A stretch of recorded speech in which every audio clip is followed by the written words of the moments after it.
வணக்கம் இடமலம் நேயர்களே. இன்று நம்முடன் இரண்டாவது முறையாக இணைந்திருப்பது ஐஜேகே கட்சியின் மாநில செயலாளர் தகவல் தொழில்நுட்ப அணியின் ஏபிஜி ரமேஷ் அவர்கள். வணக்கம், வெல்கம் சார். போன வாட்டி நம்ம நிறைய விஷயங்கள் பேசியிருந்தோம். அதில் முதல் முறையாக பார்த்திங்கன்னா ஐஜேகே கட்சியை பற்றி எனக்கு நிறைய விஷயங்கள் நான் தெரிஞ்சுக்கிட்டேன்.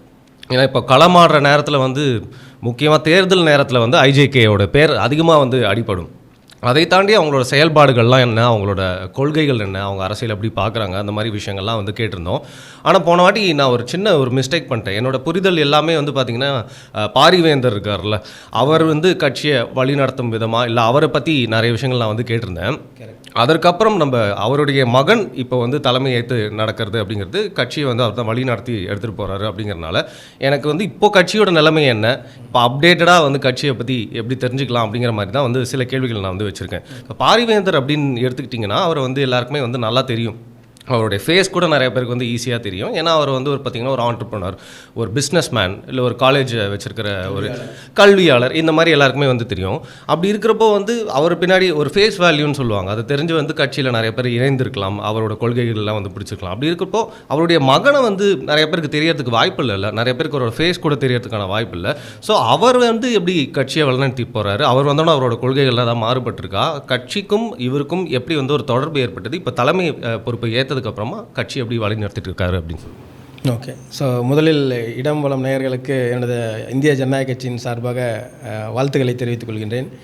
இப்போ நீங்கள் கேட்ட கேள்விங்களாம் பார்த்தீங்கன்னா 100% ட்ரூ தான் அது. ஏன்னா முன்னாடி பார்த்தீங்கன்னா ஃபுல் அண்ட் ஃபுல் பாரிவேந்தர்னு தான் இந்த கடந்த 15 ஆண்டுகளாக போயிட்டு இருந்துச்சு.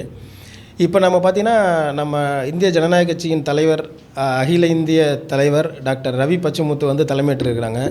அவங்க தலைமையேற்றதுலேருந்து பார்த்திங்கன்னா அதுக்கு முன்னாடியே எல்லா அனைத்து மாவட்டங்களில் எந்த ஒரு நிகழ்ச்சியாக இருந்தாலும் சரி எல்லாம் போயிடுவாங்க.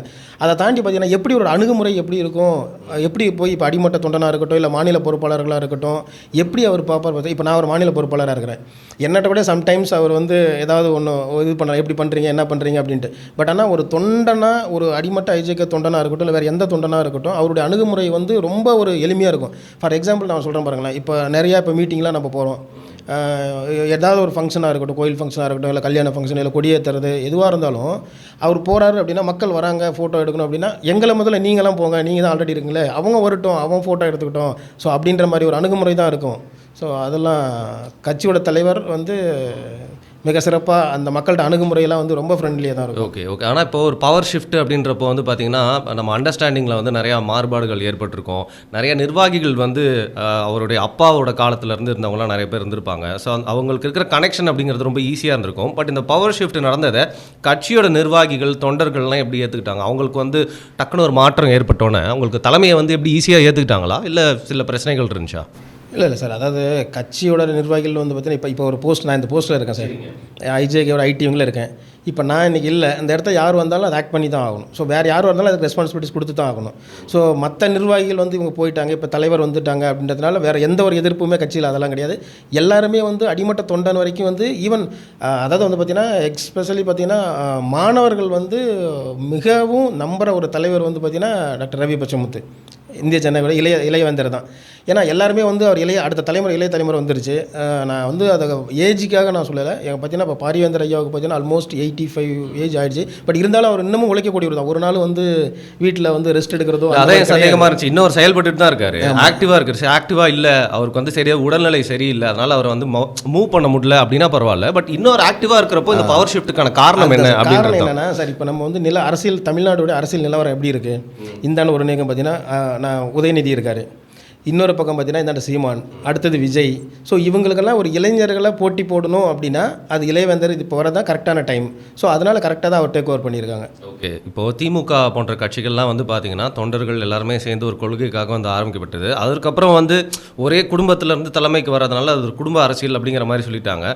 பட் இப்போ பாரிவேந்தர் ஆரம்பித்த கட்சி அப்படிங்கிறதுனால அவருடைய மகன் வர்றதுக்கு ரொம்ப ஈஸியாக ஆயிடுச்சா, இல்லை அவரே மனமும் இந்த தலைமையை ஏற்றுக்கிட்டார் இந்த கட்சியை வளர்ந்து? இல்லை சார், அதாவது என்னென்னா இப்போ இது அதாவது ஜாதி கட்சி, ஜாதி குடும்பம் வர்றதுன்றது ஒரு 2 விஷயம் இருக்குது. அவர் தெளிவாக என்ன சொல்கிறதுனா, இப்போ இவர் வேந்தர் ஆரம்பித்த ஒரு கட்சியை அவங்க பையனுக்கு கொடுத்துட்டாங்க, அதனால் குடும்பத்திலே இருக்காங்க, அப்படிலாம் கிடையாது. இப்போ இவர் வரவும் தான் அவர் ஈவன் வெரி ஃபஸ்ட்லேயே சொல்லியிருக்காரு. இப்போ ஒரு எம்பியாக நின்னார், யார் பாரிவேந்தர் நின்னாங்க.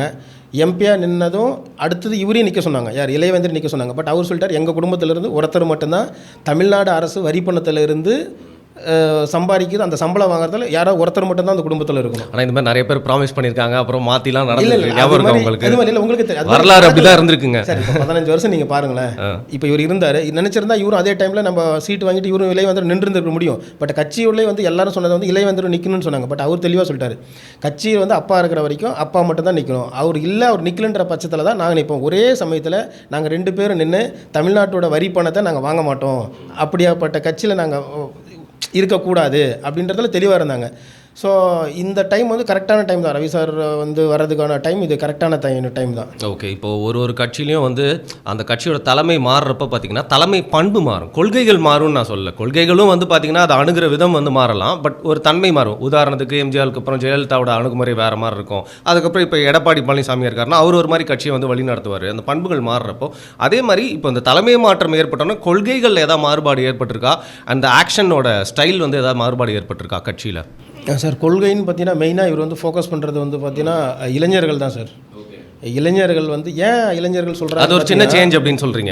இளைஞர்கள் வந்து ஃபோக்கஸ் பண்ணுறாங்க. பட் மற்றபடியெல்லாம் ஒன்றும் கொள்கையெல்லாம் வந்துட்டு அதே தான் இருக்குது. இளைஞர்கள் வந்து இவர் என்னட்ட கூட அடிக்கடி சொல்லுவாங்க, இளைஞர்களை நீங்கள் போங்க, ஒவ்வொரு மாவட்டமாக போங்க, ஒவ்வொரு மாவட்டமாக போயிட்டு இளைஞர்கள் எவ்வளோ சேர்க்க முடியுமோ கட்சியில் சீக்கிரம் சேருங்க. ஸோ அதுக்கான வேலைப்பாடும் நாங்கள் பண்ணிட்டு தான் இருக்கோம். பின்னாடி ஒவ்வொரு மாவட்டத்தில் வந்து மாணவர் அணியாக இருக்கட்டும், இல்லை இளைஞர் அணியாக இருக்கட்டும், உறுப்பினரை சேர்க்கறது, இப்போ எல்லாமே அது வந்து வேகப்படுத்தி நாங்கள் பண்ணிட்டு தான் இருக்கோம்.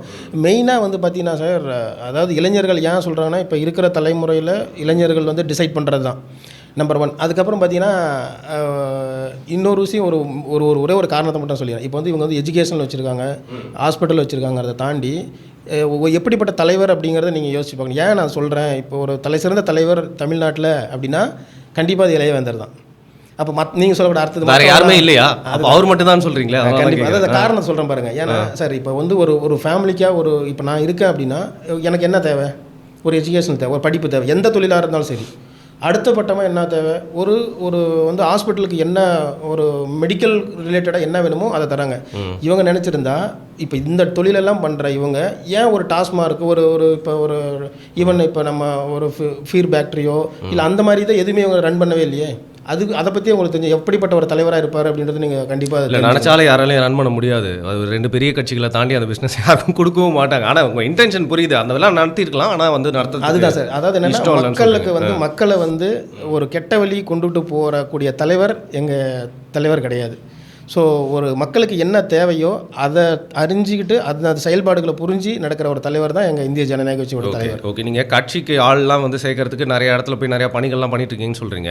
ஆனால் என்னோட புரிதலில் நான் சொல்கிறேன், இப்போ இளைஞர்கள்லாம் கட்சிக்கு வரணும்னா எதுக்கு வரணும்னு நினைக்கிறாங்கன்னா முகம் தெரியணும், அதிகாரத்துக்கு வந்துடணும், இல்லை சீக்கிரமாக சம்பாரிச்சிடணும். நான் ரொம்ப உண்மையை பேசுகிறேன். உடச்சு இப்போ 2 பெரிய கட்சிகள் இருக்குது, திராவிட கட்சிகள்லாம். அதுக்கு போனோம்னா ஆட்சிக்கு வந்துட்டால் நம்ம எப்படியாவது அதை வச்சு ஒரு இன்ஃப்ளூயன்ஸ் பண்ணி சம்பாரிச்சிடலாம், ஒரு பவர்ஃபுல் பொசிஷனுக்கு போயிடலாம், அவங்க இருக்கிற ஏரியாவில் கொஞ்சம் செல்வாக கூட வாழலாம் அப்படின்னு நினைக்கிறாங்க.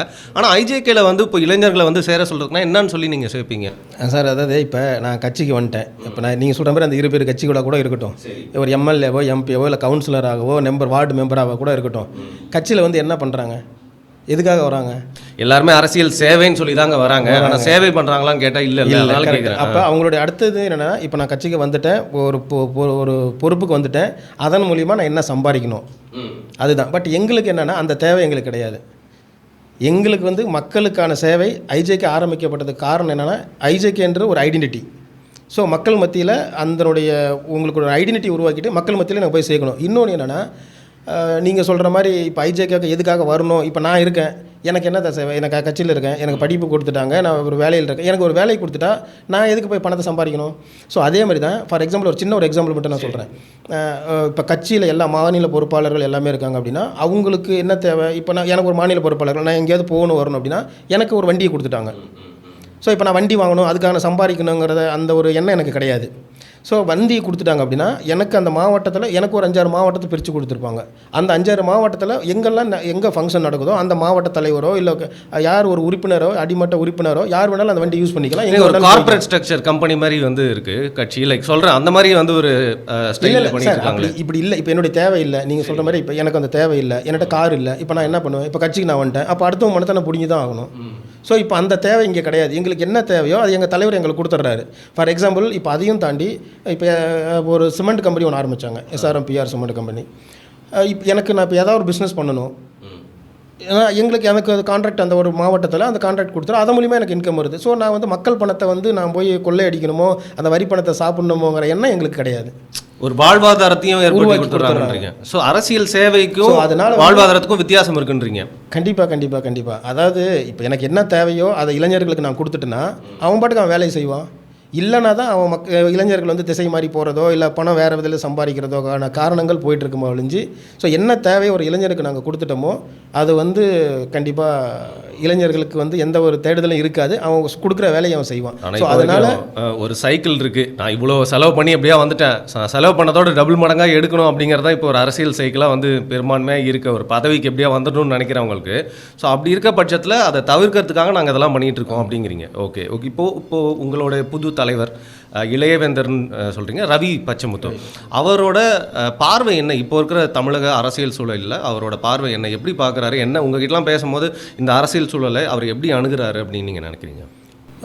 அதாவது பார்த்தீங்கன்னா சார், இப்போ இருக்கிற அரசியல் சூழ்நிலை எப்படி போயிட்டுருக்குன்றது உங்களுக்கு நல்லா தெரியும். எவ்வளோ சட்ட ஒழுங்கு எப்படி இருக்குங்கிறதும் தெரியும். இளைஞர்கள்லாம் எந்த மாதிரி திசை மாறி போயிட்டுருக்காங்கிறதும் தெரியும்.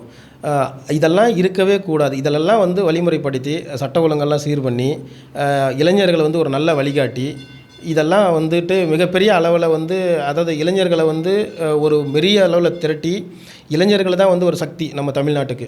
ஸோ நாட் ஒன்லி தமிழ்நாடு, இந்திய அளவில் வந்து இளைஞர்கள் சக்தி பெருசாக இருக்கிறதுனால இளைஞர்களெல்லாம் கூட்டி நாங்கள் இப்போ மிக விரைவில் வந்து ஒரு மாநாடு ஒன்று போடலான்னு இருக்கோம். அப்போ வந்து எங்கள் தலைவர் வந்து என்னென்னலாம் செயல்பாடுகள்லாம் இருக்குது, எந்த மாதிரி செயல்பாடுகள்லாம் நம்ம இப்போ வர தலைமுறைகளுக்கு நம்ம பண்ணணுங்கிறத ஒரு சொல்கிறதுக்கான. ஓகே. இன்னைக்கு வரைக்கும் எவ்வளோ தொண்டர்கள் கட்சியில் இருப்பாங்க? ரிஜிஸ்டர்டாக வந்து எவ்வளோ பேர் வந்து சேர்ந்துருக்காங்க உங்களோட கட்சியில்? இது வரைக்கும் பார்த்தீங்கன்னா நம்ம ரிஜிஸ்டர்டுன்னு பார்த்தீங்கன்னா மோர் தென் ஒரு 75 lakhs பக்கமாக உறுப்பினர் இருப்பாங்க. ஓகே. அவங்க கூட எல்லாம் தொடர்பில் ஒரு நெட்வொர்க்காக வந்து வச்சு அந்தந்த மாவட்ட தலைவர்லாம் வந்து அவங்கவுங்க கீழே வந்து கிளை உறுப்பினர், ஒன்றிய செயலாளர் அந்த மாதிரி ஒரு ஃப்ரேம் பண்ணி எல்லாம் அந்தந்த மாவட்டத்திலே மாவட்ட தலைவர்கள் வந்து மீட்டிங் போடுறது, ஏதாவது ஒரு நிகழ்ச்சிகள்லாம் இருக்குது நடத்துறதுனா அதெல்லாம் நடத்திட்டு தான் இருக்காங்க. ஓகே. ஒரு அட்வைஸ் பண்ணுற ஒரு இடத்துல இருந்தாவது வந்து பாரிவேந்தர் இன்றைக்கும் கட்சிக்கு ஆலோசனைகள்லாம் வழங்கிட்டு இருக்காரா? அது வந்து கட்சிக்கு எந்த அளவுக்கு வந்து ஒரு யூஸ்ஃபுல்லான விஷயமா இருக்குது? அவர் எப்படி இன்னும் நீங்கள் வந்து ஒரு நல்ல ஒரு அசட்டாக யூஸ் பண்ணி? அவர் தான் வந்து கட்சியோட நிறுவன தலைவர். அவர் கட்சியில் வந்து தலைவர்ன்றத போஸ்டிங் வந்து ஐயா இளையவேந்தருக்கு கொடுத்துருக்காங்க. கட்சியோட நிறுவன தலைவர்ன்றது வந்து பாரிவேந்தர் தான். இன்னமும் வந்து ஆலோசனைகள்லாம் வந்து ஐயா அவர்களின் ஆலோசனைப்படி தான் கண்டிப்பாக நடக்கும். அதை தலைவரும் வந்து மிக தெளிவாக சொல்லியிருக்காங்க. அப்பாவுடைய ஆலோசனைப்படி தான் நம்ம கட்சியெல்லாம் செயல்படுன்றது தெளிவாக சொல்லியிருக்காங்க. அதையும் தாண்டி இப்போ அவர் வந்து நாங்கள் ஒரு மீட்டிங் நடத்துகிறோம் இல்லை ஏதாவது ஒரு மாநாடு போடுறோம் அப்படின்னா கண்டிப்பாக அவர் வருவாங்க, மக்களுக்கு ஆலோசனை கொடுப்பாங்க. எப்பயுமே வந்து ஒரு மக்கள் தொடர்பில் இருக்கணும், மக்களுக்கு என்ன நல்லது செய்யணுமோ அதற்கான முயற்சியில் டாக்டர் பாரிவேந்தரும் இளையவேந்தருமே வந்து கண்டிப்பாக உறுதுணையாக இருப்பாங்க. ஓகே. இப்போ நீங்கள் கல்வின்ற வார்த்தை அதிகமாக யூஸ் பண்ணிகிட்ருக்கீங்க. அப்படி இருக்கிறப்போ வந்து பார்த்திங்கன்னா இன்னும் நிறைய பேர் இந்த கல்வி சேவை அப்படிங்கிறது ரொம்ப கீழ்நிலையில் இருக்க எல்லா குடும்பங்களுக்கும் வந்து தேவைப்படுது. அவங்க வந்து என்ன சமூகமாக வேணா இருக்கலாம், எந்த ஊராக வேணா இருக்கலாம், எல்லாருக்குமே தேவைப்படுறப்போ ஒரு உதவி அப்படின்னா வந்து உங்களோட இயக்கத்தை யாராவது அணுகிறதுக்கு முடியுமா? அப்படி அணுகணும்னா எந்த வகையில் அணுகணும்? இந்த மாதிரி கல்விக்கு எங்களுக்கு ஒரு உதவி வேணும் அப்படின்னா வந்து அவங்க நிஜமாக டிசர்விங்காக இருக்காங்கன்னா நீங்கள் வந்து கல்வி நிறைய அந்த மாதிரி சேவைகள் தான் நிறைய சொல்கிறதுனால உங்களோட இயக்கத்தை எப்படி அணுகணும் அப்படின்னு மட்டும் சொல்லுங்கள் சார். நான் அதுக்கு முன்னாடி வந்து ஒரு சில உதாரணத்தை மட்டும் நான் சொல்லுங்கள். என்னென்னு பார்த்தீங்கன்னா, இப்போ நமக்கு அந்த கஜா புயல் 2018 கஜா புயல் வந்துச்சு. அந்த கஜா புயல் நடந்தப்போ பார்த்தீங்கன்னா ஏறத்தாழ அந்த தஞ்சாவூர் அந்த டெல்டா பகுதியில் இருந்தவங்க கிட்டத்தட்ட ஒரு 600 மாணவர்கள் படிக்கிறாங்க. 600 மாணவர்களுக்கும் ஏறத்தாழ அந்த எவ்வளோ ஃபீஸ் கட்டுறான் அப்படின்னு பார்த்தீங்கன்னா 48 கோடி வந்துச்சு. ஸோ உடனே தலைவர் என்ன சொன்னாங்க அப்படின்னா, அந்த 48 கோடி யாருமே பணம் வந்து இதுக்கு மேலே ஃபீஸ் பே பண்ண வேண்டாம் அப்படின்னு சொல்லிட்டாங்க. அதையும் தாண்டி மறுபடியும் பார்த்தீங்கன்னா அந்த நம்ம சீஃப் மினிஸ்டர் வெல்ஃபேர் அவேர்னஸ் சொல்லுவாங்க, தானே புயல் வந்துச்சு. அதுக்கும் நிவாரண நிதி அதுக்குமே வந்து பார்த்தீங்கன்னா அங்கே படிக்கிற மாணவங்களுக்கு அந்த டைமில் வந்து டியூஷன் ஃபீஸும் ஹாஸ்டல் ஃபீஸும் கட்ட வேண்டாம்னு சொல்லிட்டாங்க. இதெல்லாம் வந்து ஃபார் எக்ஸாம்பிளுக்கு நான் சொல்கிறேன். அதே மாதிரி இப்போ மறுபடியும் இந்த கொரோனா காலங்களில் செஞ்ச உதவிகளாக இருக்கட்டும், வரதா புயலாக இருக்கட்டும், இதில் எல்லாமே வந்து எண்ணற்ற அந்த சேவைகள் பணத்தை வந்து நீங்கள் கட்ட வேண்டாம் அப்படின்னு சொல்லிட்டாங்க. அதையும் தாண்டி வருஷத்துக்கு எனக்கு தெரிஞ்சு குறைஞ்சது ஒரு 5000 பேர் ஃப்ரீயாக படிப்பாங்க எஸ்ஆர்எம் பல்கலைக்கழகத்தில். யாரெல்லாம் படிக்க முடியலன்னு வராங்களோ அது வந்து டைரெக்டாக அவரை போயிட்டு நம்ம பார்க்கணுங்கிறத தாண்டி. ஆனால் எந்த பேசிஸில் அந்த அவங்கள செலக்ட் பண்ணுறோம்? 5000 பேருக்கு நம்ம அந்த சேவையை கொடுக்குறோன்னா என்னெல்லாம் ஒரு தகுதியாக இருக்கணும்னு நீங்கள் வந்து தகுதியெல்லாம் எதுவும் கிடையாது சார். இப்போ நான் போகிறேன், என்னால் முடியல, ஃபீஸ் கட்டுறேன், அந்த ஒரு மாவட்டத்தில் அந்த ஒரு மாவட்ட தலைவருக்கு தெரியும். ஸோ இப்போ நான் எப்படிப்பட்டவன், நான் என்னுடைய பேக்ரவுண்ட் என்ன, நான் ரொம்ப ரிச்சாக இருக்கிறேன்னா இல்லை என்னுடைய பொருளாதாரம் எப்படி இருக்குது, இதெல்லாம் பார்த்துட்டு அந்த மாவட்ட தலைவர் மூலியமாக போயிட்டு வந்தாங்கன்னா கண்டிப்பாக ஐயா வந்து அவரால் முடிஞ்சது, அதாவது என்கிட்ட இல்லை எனக்கு இது தேவை அப்படின்னு வந்தவங்கள ஒரு நாளும் வந்து அவர் இல்லவே இல்லை நான் அப்படின்னு சொன்னதே கிடையாது. அவரால் முடிஞ்சதை கண்டிப்பாக அவர் கொடுப்பார். ஒரு 50% இல்லை 75% கண்டிப்பாக அவர் போட்டு கொடுத்துட்டு தான் இருக்கார். இன்னமும் அதான் சொல்கிறேன், குறைஞ்சது அவர் 5000 பேராவது ஃப்ரீ எஜுகேஷனில் படிச்சுட்டு தராங்க எவ்ரி இயர். ஓகே. ஸோ கல்வி சேவை வந்து அந்த மாதிரி தான் ஒரு ஐடென்டிட்டி மிகப்பெரிய, அதாவது ஒவ்வொரு கட்சிக்கும் ஒவ்வொரு சித்தாந்தங்க கொள்கைகள் இருக்கிற மாதிரி ஐஜேகேன்னு பார்த்தீங்கன்னா மெயின் மெஜாரிட்டி பார்த்தீங்கன்னா நாங்கள் வந்து எஜுகேஷனில் வந்து மிக தரமான ஒரு எஜுகேஷனில் நாங்கள் கொடுத்துட்ருக்குறோம். ஸோ யாரெல்லாம் முடியல, என்னால் படிக்கவே முடியல, 12th மேலே முடிச்சிட்டான். ஃபார் எக்ஸாம்பிள் இப்போ நீங்கள் எடுத்துக்கிங்கன்னா இந்த மாநில அளவில் ஒரு பொண்ணு நிசா அப்படின்ற ஒரு பொண்ணு, தோகை மலையில் பொண்ணு, அந்த பொண்ணு மாநிலத்தில் 2வது இடம், தலைவரை பார்க்க வராங்க, திருச்சிக்கு போகிறாரு, இளைவந்தரை பார்க்கறதுக்கு வராங்க, திருச்சிக்கு போகிறாரு. அந்த பொண்ணு வந்து கோயம்புத்தூரில் ஏதோ ஒரு காலேஜில் சிஏ படிக்குது. ஈவன் எஸ்ஆர்எம்ல கூட படிக்கல. நீங்கள் யோசிச்சு பாருங்க. சரி, நீ எங்கே வேணாலும் உன் கோர்ஸ் நீ எங்கே வேணாலும் படிமா, அதுக்கான படிப்பு செலவை நான் ஏற்றுக்கிறேன் அப்படின்ட்டு இப்போ அந்த பொண்ணு வேற எங்கேயோ ஒரு காலேஜில் படித்தாலும் அதுக்கான கல்வித்தொகையை எவ்வளோ செலவாகுதோ அது வந்து தலைவர் தான் கொடுக்குறாங்க. ஸோ அதனால் அணுகுமுறைன்றது வந்து நேராகவே தலைவரை பார்க்கணும் வாங்கணுன்றதை தாண்டி அந்தந்த மாவட்டத்தில் அவங்கவுங்க பொறுப்பாளர்கள் யார் இருக்கிறாங்களோ, அதை தலைவர்கள் யார் இருக்காங்களோ அவங்க மூலியமாக வரலாம். அவங்க வந்து அவங்க பேக்ரவுண்ட் எப்படி இருக்குது, இப்போ என்னால் பணம் கட்ட முடியும் அப்படின்றக்கிறப்ப நான் போய் அதை உதவி செய்யணும்னு அவசியம் கிடையாது. உண்மையாலுமே படிச்சுட்டு ஒருமைக்கு ஓட்டுக்கு கீழே இருப்பான், பண்ணவே முடியாதுன்ற ஒரு சூழ்நிலையில் இருப்பான்.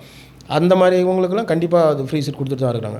ஓகே. ஸோ கரெக்டாக யாருக்கு தகுதியோ அவங்களுக்கு தான் அந்த உதவி போய் சேரணும் அப்படிங்கிற பேசிஸ் தான் நான் அந்த கொஸ்டினை கேட்டேன். பட் ஸ்கோப் ஃபார் இம்ப்ரூவ்மெண்ட்னு சொல்லிட்டு எப்போவுமே இருக்கும். அது ஒரு நிறுவனமாக இருந்தாலும் சரி, இயக்கமாக இருந்தாலும் சரி. ஸோ ஐஜேகே வந்து எந்தெந்த இடங்கள் எந்தெந்த ஏரியாஸ்லாம் வந்து வீக்காக இருக்குது அப்படின்னு நினைக்கிறீங்க, எங்கெல்லாம் வந்து கட்சியை இன்னும் பலப்படுத்தணும் அப்படிங்கிற மாதிரி ஒரு பார்வை இருக்குது அப்படின்னு சொல்லுங்கள்.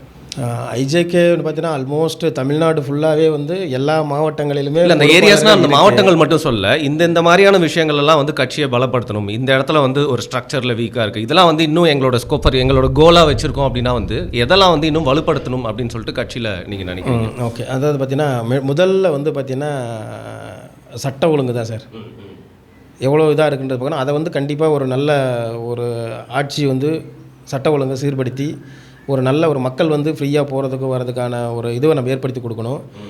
2வது பார்த்தீங்கன்னாக்க வந்து எஜுகேஷனில் வந்து இப்போ மற்ற ஸ்டேட்லலாம் பார்த்தீங்கன்னா எஜுகேஷனில் வந்து ஃப்ரீயாக கொடுத்துட்டு இருக்கிற ஒரு கண்ட்ரீஸ்களும் இருக்குது.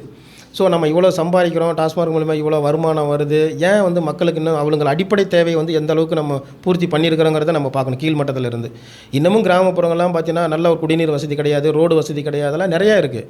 ஸோ நம்மளை வந்து பேசிக் வந்து ஒரு நாட்டினுடைய முதுகெலும்பு பார்த்திங்கன்னா கிராமம் தான்.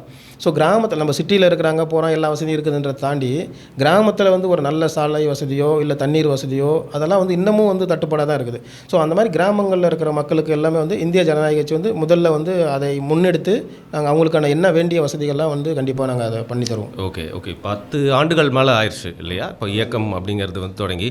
ஆனால் நான் என்னோடய பார்வையில் எப்படி இருக்குது அப்படின்னா நேரடி அரசியலில் அப்படிங்கிற ஒரு முழு நேரடி அரசியலில் இறங்காத மாதிரியான ஒரு பார்வை தான் இருக்குது. இது ஒரு குற்றச்சாட்டாக சொல்ல, என்னோட ஒப்பீனியன் தான். நீங்கள் உங்களோட கருத்து என்னன்னு சொல்லுங்கள். ஏன்னா இப்போ ஒரு 10 ஆண்டுகளுக்கு மேலே இருக்கிறப்போ 2ஆம் கட்ட தலைவர்களாக இருக்கலாம், அவங்களோட பேர்லாம் வந்து கண்டிப்பாக தெரியணும். முழு நேர அரசியலில் களத்தில் இறங்கி செயல்படுறது அப்படிங்கிற விஷயத்தில் உங்களோட இயக்கம் கொஞ்சம் பின்தங்கிட்ட மாதிரி தான் இருக்குது. இல்லை நீங்கள் சொல்கிறது இப்போ அதில் 2 விஷயம் இருக்குது சார். இப்போ 10 ஆண்டு ஆள் முடிஞ்சு இப்போ ஆல்மோஸ்ட் இப்போ 15வது வருஷத்தில் நம்ம இருக்கணும்னு வச்சுக்கோங்களேன்.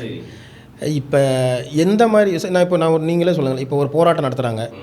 இப்போ போராட்டம் நடத்துகிற எல்லா போராட்டத்துக்கும் 99% ரிசல்ட் வந்துருச்சு நமக்கு.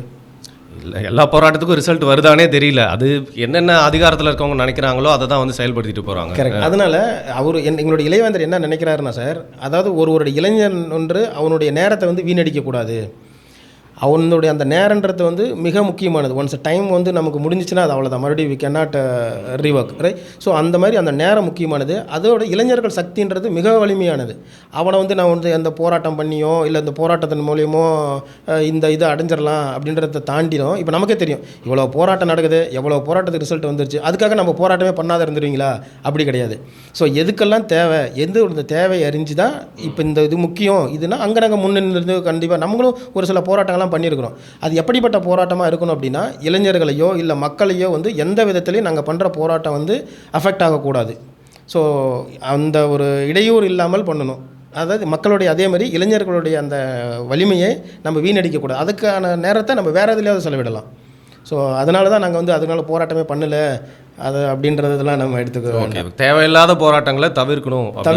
ஆமாம், கண்டிப்பாக. மக்களுக்கு ஒரு சும்மா நான் பாட்டு போராட்டம் பண்ணுறேன் ஆல்வேஸ் இடையூறு பண்ணிவிட்டு ஆல்ரெடி நமக்கு தெரியும் எவ்வளோ டிராஃபிக்கு எவ்வளோ எங்கே இருக்குன்னு. அதுலேயும் போய்ட்டு நாம் வந்துட்டு நின்றுட்டு கொச்சு பிடிச்சிக்கிட்டு இல்லை போராட்டம் பண்ணுறதுன்றது தேவையில்லாது. எங்களுக்கு என்ன மெயின் கேட்டால் இவ்வளோ போராட்டம் நடக்குது, எத்தனை போராட்டத்துக்கு நீங்கள் ரிசல்ட் வந்திருக்கும்? அப்போ அது தேவையற்றது தானே. நம்ம ஒன்று பண்ணனா அது நியாயமானதாக இருக்கணும். அதன் மூலிமா நமக்கு ஏதாவது ரிசல்ட் வரணும். அந்த மாதிரி போராட்டங்களை நாங்கள் முன்னெடுத்து கண்டிப்பாக அது எங்கள் தலைவர் பண்ணிட்டு தான் இருக்காங்க. சரி, இப்போது பவர் ஷிஃப்ட் ஆனோடனே உங்களோட கட்சியோட நிர்வாகிகள் தொண்டர்கள்லாம் வந்து ஏற்றுக்கிட்டாங்க அந்த தலைமையை அப்படின்னு நீங்கள் சொல்கிறீங்க. ஆனால் இப்போ பொதுமக்கள்லாம் எப்படி ஏற்றுப்பாங்கன்னு நினைக்கிறீங்க? ஏன்னா அவரை பற்றி எந்த அளவுக்கு வந்து மக்களுக்கெலாம் வந்து தெரியும் அப்படின்னு நினைக்கிறீங்க? அவரை ஏற்றுப்பாங்களா ரொம்ப ஈஸியாகவே? சார் அதுதான் ரெண்டே விஷயம் தானே சார். இப்போ நாங்கள் செய்கிற தொழில் மூலியமாகவே மக்களுக்கு எல்லாத்துக்கும் நாங்கள் கொண்டு போய் சேர்த்துருவோம். ஆல்மோஸ்ட் இப்போ எல்லா மாவட்டத்துக்குமே எல்லா அடிமட்ட தொண்டர்களுக்கும் ஐஜேகே ஒரு தலைவர் ரவி பச்சமுத்து ஐயாவை பற்றி நல்லாவே தெரியும். ஸோ இதை பற்றி நீங்கள் எப்படி மக்கள்கிட்ட எந்த மாதிரி நீங்கள் கொண்டு போய் சேர்க்கணுன்றதை நீங்கள் சொல்கிறீங்கன்றது இல்லை பை ஃபேஸாகவே அதாங்க. நான் இப்போ ஃபஸ்ட்டே என்ன சொன்னேன், அவருடைய தந்தைக்கு என்னென்னா ஒரு ஃபேஸ் அப்பியரன்ஸ் இருந்துச்சு, எல்லாருக்குமே அவர் தெரியும். அதனாலேயே அவரை பற்றின ஒரு பார்வை இருக்கும், அதனால் ஈஸியாக ஏற்றுப்பாங்க. ஸோ அவருடைய மகனை வந்து புது தலைவராக இருக்கிறவரை பொதுமக்கள் வந்து போய் ஏற்றுப்பாங்களா? அப்படி அவங்களுக்கு அவரோட அப்பியரன்ஸ் அவரை பற்றி தெரியும்னா அதுக்கான வேலைகள்லாம் கட்சியெலாம் வந்து என்ன பண்ணிட்டு இல்லை கண்டிப்பாக அதுதான் நம்ம லாஸ்ட் மீட்டிங்கில் கூட சொல்லியிருப்போம். அதாவது அவர் ஒரு இடத்துல உட்காந்துக்கிட்டு உலக அரசியலை வந்து கணிக்கக்கூடியவர் அவர். ஸோ அதனால் வந்து மக்கள்கிட்ட போய் சேர்க்கறதுன்றது வந்து அது அந்தந்த மாவட்ட தலைவர்களோ பொறுப்பாளர்களோ ஒவ்வொரு மீட்டிங் போட சொல்லி இப்போ கண்டினியூஸாக ஒவ்வொரு மாவட்டத்திலையும் பொறுப்பாளர் போட சொல்லி அதையும் தாண்டி ஆல்ரெடி இவங்களாம் வெல் நோன் பர்சன் தான் சார். இப்போ ஒரு 5 யூனிவர்சிட்டி இருக்குது நமக்கு. 5 யூனிவர்சிட்டியோட சான்சலராக இருக்காங்க. சான்சலராக இருக்கப்போ அப்பயே ஆல்மோஸ்ட் எனக்கு தெரிஞ்சு 75% 80% எல்லாத்துக்குமே இலை வந்தார தெரியும். ஸோ இதில் நம்ம அவர் வந்து தெரியாது ஒரு புது பேஸ் தான், இப்போ தான் அரசியலுக்கு வந்துட்டார், இன்றைக்கி தான் வந்துட்டார் அப்படிலாம் கிடையாது. இவருமே வந்து கடந்த 15 வருஷமாக வந்து கட்சியோட பயணிச்சுக்கிட்டு தான் இருக்கார். ஒரு முக்கிய பொறுப்புகளில் இல்லைனாலும் அப்போ வந்து செயல் தலைவராக இருந்தார். அதுக்கப்புறம் இப்போ தலைவராக நாங்கள் கொண்டுட்டு வந்திருக்கிறோம். ஸோ இவரும் ஆல்மோஸ்ட் எல்லா கட்சியிலோட இருக்கிறவங்க எல்லாத்துக்குமே சரி பொதுமக்களுக்கும் எல்லாம் நல்லா தெரிஞ்ச ஒரு ஃபெமிலியரானவர் தான். ஓகே, இப்போது இன்னும் ஒரு 1.5 வருஷத்தில் தேர்தல் வருதுங்க. யாரோட கூட்டணி சேர போகிறீங்களா? உங்ககிட்ட கேட்டு நான் சங்கடப்படுத்த மாட்டேன், ஏன்னா தலைமை ஏற்க வேண்டிய முடிவு தான் அது. ஆனால் யார் கூட கூட்டணி சேர்ந்தாலும் நீங்கள் ஐடி விங்கோட மாநில செயலாளராக இருக்கிறதா கேட்குறேன். உங்களோட அப்ரோச் எப்படி இருக்க போகுது இந்த வரக்கூடிய தேர்தலுக்கு? ஐடி விங் சார்பாக உங்களுடைய பரப்புரையெல்லாம் ஏதாவது ஒரு ஸ்ட்ராட்டஜி வச்சுருக்கீங்களா அதுக்குன்னு? ஐடி விங் சார்பாக இப்போ நாங்கள் பல யூடியூப் சேனல்களை நாங்களும் வச்சுருக்கோம். அது இல்லாத இன்ஸ்டாகிராம் ஃபேஸ்புக் எல்லாத்துலேயும் நாங்களும் என்னென்ன தலைவர்கள் என்னென்ன அறிக்கை விடுறாங்களோ அதையெல்லாம் மக்கள்கிட்ட கொண்டுட்டு போய் சேர்த்துட்டு தான் இருக்கோம். இந்த மாதிரி இப்போ மற்ற சேனல்கள்லையும் வந்து பேச ஆரம்பிச்சிருக்கீங்க அப்படின்னு நினைக்கிறேன். ஆமாம், ஸோ பண்ணிட்டு தான் இருக்கோம். அதை தாண்டி இன்னொரு விஷயம் என்னென்னு பார்த்தீங்கன்னா, இப்போ ஐடி விங் மூலிமா பார்த்தீங்கன்னா நாங்கள் ஒரு சில செயல்களெல்லாம் முன்னெடுத்து எங்களுடைய கல்வி அதாவது எங்களுடைய தலைவர் பேசுகிற அந்த இதெல்லாம் வந்து லைவாக போயிட்டு ஒவ்வொரு கிராமத்தில் இருக்கிற கீழே அடிமட்ட தொண்டன் வரைக்கும் வந்து நாங்கள் போய் சேர்க்குறத வந்து ஒரு சேலஞ்சாக நாங்கள் அந்த டைம் எடுத்திருக்கோம். இப்போ முன்னாடிலாம் பார்த்தீங்கன்னா பல பேர் இப்போ ஐயா வந்து அந்த 5 வருஷம் பாராளுமன்ற தொகுதிக்கு எவ்வளவோ செஞ்சுருக்காரு. அது வந்து எவ்வளோ தூரம் போய் மக்கள்கிட்ட ரீச் ஆணுச்சு அப்படின்றத வந்து ஒரு கொஸ்டின் மார்க்கில் இருந்துச்சு. ஸோ இதுக்கு மேலே வர இந்த 2026 எலெக்ஷனில் அந்த மாதிரி கண்டிப்பாக இருக்க நாங்கள் விட மாட்டோம். எங்கள் ஐடி விங் சார்பாக என்ன ஒரு மேஜராக என்ன எடுத்து நாங்கள் பண்ண முடியுமோ அந்த மாதிரி தான் கீழே இருக்கிற அடிமட்ட தொண்டன் வரைக்கும் நாங்கள் போய் சேர்க்கறதுக்காக கண்டிப்பாக அதில். ஓகே இப்போ 3வது முறையாக மோடி அவர்கள் பிரதமர் ஆகிட்டார். அந்த 3வது முறையாக பிரதமர் ஆகிறப்போ அந்த கூட்டணியில் தான் இப்போ வரைக்கும் நீங்கள் வந்து இருக்கிறீங்க. பிரதமர் மோடி கூட ஒரு பர்சனலான ரிலேஷன்ஷிப் உங்களுடைய நிறுவன தலைவருக்கு உங்களுடைய இப்போதைய தலைவருக்கு எப்படி இருக்குது? அந்த ஒரு ஃப்ரெண்ட்ஷிப்பை வச்சு தமிழ்நாட்டுக்கு ஏதாவது வந்து நன்மை பயக்க வைக்கிற மாதிரியான விஷயங்களை வந்து செய்ய முடியுமா? அந்த மாதிரிலாம் வந்து ஒரு முன்னெடுப்பு எடுத்திருக்காரா இதுக்கு முன்னாடி? அதான் சார், ஆக்சுவலாக வந்து பார்த்தீங்கன்னா அவர் முன்னாடி வந்து ஃபஸ்ட்டு SRM பல்கலைக்கழகத்துக்கு அப்போ வந்து எங்களுடைய நிறுவன தலைவர் தான் அவரை கூட்டிகிட்டு வராரு. அப்போ என்னென்னா அவர் வந்து ஈவன் அப்போ வந்து பார்த்திங்கன்னா குஜராத்தோடைய சிஎம்மாக இருந்தார் மோடி. வந்துட்டு போனேன் அப்போ ஃபஸ்ட்டில் அந்த கணேசன் ஆடிட்டோரியம்னு ஒன்று இருக்குது SRMல. அப்போ அவர் சொல்கிறார், ஐயா நீங்கள் இங்கே வந்துட்டு போயிட்டீங்க, ஸோ இதுக்கு அடுத்தது வந்து நீங்கள் மறுபடியும் நெக்ஸ்ட் டைம் வரப்போ கண்டிப்பாக ஒரு ஆயிடுவீங்க அப்படின்னு அவர் சொன்னார். அதுபடி பார்த்தீங்கன்னா 2014க்கு முன்னாடி முதல்ல மோடியை வந்து தமிழ்நாட்டுக்கு வர வச்சு ஒரு மிகப்பெரிய மாநாடை வந்து வண்டலூரில் போட்டவர் வந்து பார்த்திங்கன்னா எங்கள் ஐஜேகே தான். ஸோ அப்போ தமிழ்நாட்டுக்கு வந்து மோடியை அவர் வந்து ஒரு ஒரு பிரபலியம் படுத்தி காமிச்சது வந்து ஐஜேகே தான். ஃபஸ்ட் டைம் போட்டு மீட்டிங் போட்டு கிடத்தது. ஸோ அதிலிருந்து பார்த்திங்கன்னா எங்களுடைய கட்சியோட தலைவராக இருக்கட்டும், இளையவேந்தர் ஐயாவாக இருக்கட்டும், இல்லை பாரிவேந்தராக இருக்கட்டும், எப்பயுமே தமிழ்நாடு வந்தாங்கன்னா கண்டிப்பாக அவரை போய் பார்க்காதையோ இல்லை இவங்க போய் பார்க்குறதோ எப்பயுமே ஒரு ஒரு நல்ல ஒரு குட் ரிலேஷன்ஷிப்பில் தான் இருப்பாங்க. எப்பயுமே வந்து பார்த்தீங்கன்னா அவங்க பாரிவேந்தர் அப்படின்ற கூப்பிடுவார். அதேமாதிரி இளையவேந்தரை பார்த்தினாலுமே எப்படி போய்ட்டுருக்கு கட்சி அரசியல்லாம் எப்படி போயிட்டுருக்கு, அந்த மாதிரி முதல்ல மதிக்கக்கூடிய தலைவர்களில் எங்கள் தலைவர்களும் இருக்கிறாங்க. ஸோ இப்போ தமிழ்நாட்டில் இருக்க மற்ற அரசியல் கட்சிகள் கூட உங்களுடைய கட்சியோட இயக்கத்தோட உறவு எப்படி இருக்குது? திமுக அண்ட் அதிமுக இந்த 2 திராவிட கட்சிகளையும் உங்களுடைய இயக்கம் எப்படி பார்க்குது அப்படின்னு சொல்லுங்கள் சார். அதாவது எங்கள் கட்சிகளோட மெயின் கொள்கை என்னென்னு பார்த்தீங்கன்னா, இந்த 2 கட்சிகளில் இருந்தாலும் கூட இப்போ ஒரு விவசாயி வந்து தமிழ்நாட்டை ஆளணுங்கிறது எங்களுக்கு மிகப்பெரிய ஒரு ஒரு ஒரு அதுதான் ஒரு கொள்கை. யாரை மீன் பண்ணி சொல்கிறீங்க விவசாயி அப்படிங்கிற? இல்லை, இப்போ விவசாயி யார்? இப்போ எடப்பாடியாக இருக்கட்டும் இல்லை சிஎம்மாக இருக்கட்டும், இதில் யார் வந்து உண்மையான விவசாயியாக இருந்து வந்திருக்காங்க? அவங்க ஒருத்தர் விவசாயம் தெரியுங்கிறாரு, இன்னொருத்தர் டெல்டாக்காரங்கிறாரு, அதனால வந்து குழப்பமாக இருக்கு யாரை எப்படி எடுத்துக்கிறது? இல்லை அதுதான், அது விவசாயம் எனக்கு தெரியும், எனக்கும் விவசாயம் தெரியும், உங்களுக்கும் விவசாயம் தெரியும், எல்லாத்துக்கும் விவசாயம் தெரியும். உண்மையாக விவசாயத்தில் இருந்து உழைச்சவங்க யார், உண்மையாக இருந்து வந்தவங்க யார், எங்கே அவங்களோட பேக்ரவுண்ட் எங்கே அப்படிங்கிறது தெரியும். பட் என்னென்னா அவர் சொல்கிற தெளிவாக தான். ஒன்று அவங்களா இருக்கட்டும், இப்போ நானாக கூட இருக்கலாம், ஒரு விவசாயி வந்து தமிழ்நாட்டை ஆளணுங்கிறத நாங்கள் வந்து தெளிவாக இருக்கிறோம். Okay right. இப்போது அடுத்த நிலையில் இருக்கக்கூடிய கட்சிகள் அப்படின்னு பார்த்தீங்கன்னா பாமக அண்டு விசிக, அவங்களும் வந்து ஒவ்வொரு தேர்தல்லையும் ஒவ்வொரு கட்சி வந்து வின் பண்ணுறதுக்கு உண்டான சான்சஸை வந்து அவங்களும் வலுப்படுத்துகிறாங்க இல்லையா? அந்த மாதிரி இயக்கங்கள் கூட ஐஜே கூட உறவு எப்படி இருக்குது?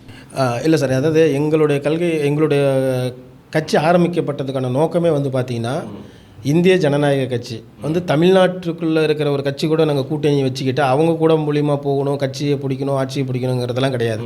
ஸோ எங்களுடைய கொள்கையே பார்த்திங்கன்னா இந்திய அளவில் இருக்கணும். ஸோ அது தேசிய அளவில் வந்து இருக்கிற ஒரு கட்சியோடு தான் எங்களுடைய கூட்டணி இருக்குங்கிறத எங்கள் தலைவர் ஆணித்தரமாக சொல்லியிருக்காங்க. ஸோ அதனால் வந்து நம்ம இங்கே இருக்கிற கட்சியை வந்து பாமக, நீங்கள் சொல்கிற மாதிரி விசிகா, இவங்களோட ஒரு ரிலேஷன்ஷிப் இருந்தாலுமே கூட எங்களுடைய நிலைப்பாடு எப்படி இருக்குன்னு பார்த்தீங்கன்னா, அதாவது இந்திய அளவில் இருக்கிற ஒரு கட்சியோடு தான் கூட்டணி கண்டிப்பாக இருக்கும். தேசிய அளவில் இருக்கணும். அப்படிப்பட்ட கட்சி வந்து எங்களோட கொள்கைகளும் அவங்களோட கொள்கைகளையும் ஒத்து போகணும். அந்த மாதிரி கொள்கையோட இருக்கிற கட்சியோட தான் கண்டிப்பாக. ஓகே. ஆனால் போன வாட்டி கேட்கணும்னு நினச்சேன், மறந்துட்டேன். இப்போ பாஜகவை வந்து தமிழ்நாட்டில் இன்றைக்கி வரைக்கும் வந்து பெருசாக ஏற்றுக்கவே இல்லை மக்கள். அதை வந்து இப்போ நம்மளோட தேர்தல் ரிசல்ட்லாம் வந்து அதை தான் வந்து சொல்லுங்கள். அதாவது வின் பண்ணிட்டேன் அப்படிங்கிறத தாண்டி ஓட்டு பர்சன்டேஜ் நீங்கள் பார்க்கணும்ல. சரி, பர்சன்டேஜோட காரணத்துக்கு உங்களோட இயக்கமும் வந்து செயல்பட்டுருக்கு அப்படின்னு கூட நம்ம வச்சுக்கலாம். ஆனால் இந்துத்துவாவை ஏற்றுக்கல தமிழ்நாட்டில் இருக்க மக்கள் அப்படிங்கிறது தான் ஒரு பார்வையாக இருக்குது. ஸோ பாஜக கூட கூட்டணியில் இருக்கிறதுனால ஐஜேகே மேலே அந்த கரைப்படி தான். நீங்கள் என்ன சொல்கிறீங்க, ஒரு ஜாதிக்கு ஒரு மதத்துக்கு உண்டான கட்சி இல்லை, எல்லாருக்குமே வந்து கல்வி கொடுக்கணும்னு சொல்கிறீங்க. ஸோ அப்படி இருக்கிறப்போ உங்களோட ஒரு யூஎஸ்பி, உங்கள் கட்சி மேலே இருக்க ஒரு பார்வை வந்து அந்த இந்துத்துவா அப்படிங்கிற ஒரு கரைப்படுகிறதுனால ஒரு மைனஸாக ஆகுது அப்படின்னு நீங்கள் நினைக்கிறீங்களா? இல்லை, அப்படி வந்து இப்போ அதாவது வந்து கட்சி வந்து நாங்கள் ஒருத்தருக்கா, இப்போ ஒரு கோயில் வந்து எப்படி எல்லாத்துக்கும் வந்து சமமானதோ அது மாதிரி தான் கட்சியும்.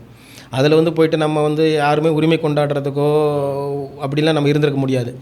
அதையும் தாண்டி இப்போ அவங்களோட நாங்கள் சேர்ந்ததுனால வந்து பார்த்திங்கன்னா ஓட்டு பர்சன்டேஜ் கண்டிப்பாக இன்க்ரீஸ் ஆகிருக்குது ஒழிஞ்சு நம்ம வின் பண்ணலைங்கிறத தாண்டிலும் ஐஜேகேக்கும் அந்த மாதிரி ஒரு கரை படிஞ்ச மாதிரியெல்லாம் நாங்கள் கன்சிடர் பண்ணலை. இப்போ அது மட்டும் இல்லாமல் நீங்கள் பார்த்தீங்கன்னா இப்போ நாங்கள் வந்து ஒரு 5 பல்கலைக்கழகம், கிட்டத்தட்ட ஒரு 34-35 கல்லூரி இருக்குது. ஸோ அதில் வந்து அனைத்து தரப்புப்பட்ட மக்களுமே வந்து நம்ம அங்கே படிக்கிறாங்க.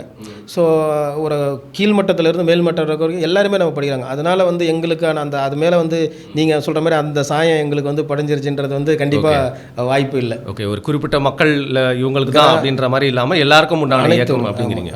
ஓகே, கண்டிப்பாக. ஓகே, கடைசியாக ஒரு கேள்வி நான் கேட்குறேன். 10 ஆண்டுகளுக்கு மேலே இன்னொரு இயக்கமும் இருக்குது, ஒரு கணிசமான வாக்கு வாங்கியிருக்காங்க அப்படின்னா வந்து பார்த்திங்கன்னா நாம் தமிழர் கட்சி. ஸோ அது வந்து தமிழ் தேசிய அரசியலை கையில் எடுத்திருக்காங்க. ஸோ தமிழ் தேசியம் அப்படிங்கிற ஒரு சின்ன சித்தாந்தமும் ஐஜேகே கூட அடங்கி இருக்கா? அதை நீங்கள் எப்படி வந்து நீங்கள் பார்க்குறீங்க? நாம் தமிழர் கட்சியை நீங்கள் எப்படி பார்க்குறீங்க? ஏன்னா அவங்கள வந்து தவிர்க்க முடியாத ஒரு சக்தியை அவங்களும் வந்து வளர்ந்துட்டு இருக்காங்க. ஐயா, பட் நாம் தமிழர்கின்றது பார்த்தீங்கன்னா எல்லா தொகுதியிலுமே வந்து கண்டிப்பாக அவங்களுக்குன்னு ஒரு ஓட்டு பர்சன்டேஜ் இருக்குது. அதாவது நீங்கள் பார்த்தீங்கன்னா இப்போ ஃபஸ்ட்டு நம்ம பாரிவேந்தர் பார்த்தீங்கன்னா நம்ம பார்லிமெண்ட்டில் போயிட்டு பதவி ஏற்கிறப்போ ஒன்று சொல்லியிருப்பாங்க, தமிழும் வாழ்க இந்தியாவும் வாழ்க அப்படின்ட்டு. ஓகே, ஸோ அவரோட ப்ரையாரிட்டி தமிழ் தான்றீங்க. அதை தான் அவர் சொல்கிறது மூலியமாக நான் கேட்குறேன். இல்லை, அவருக்கான பிரச்சனை தமிழ் தேசியமாக இருக்கலாம் சார்.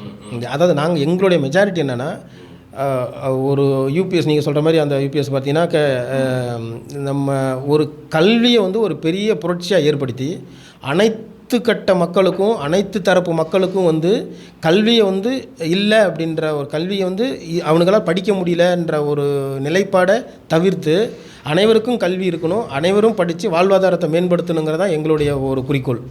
ஸோ மெயின் மெஜாரிட்டியாக நாங்கள் வந்து ஃபோக்கஸ் பண்ணுறது பார்த்தீங்கன்னா ஒரு நல்ல கல்வி எல்லாத்துக்கும் கொடுக்கணும்.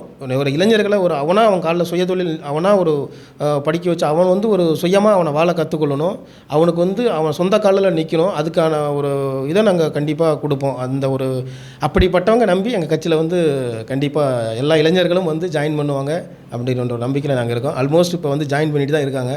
கண்டிப்பாக அதை நோக்கி தான் நாங்கள் 26 எங்களுடைய பயணம் இருக்கும். ரொம்ப பாசிட்டிவாக இருக்கீங்க. மிக்க நன்றி. 2ஆம் முறை சந்தித்தது மிக்க மகிழ்ச்சி. என்னோட கேள்விகளுக்கெல்லாம் உங்களோட பதில் சொன்னதுக்கு மிக்க நன்றி. ரொம்ப நன்றி சார்.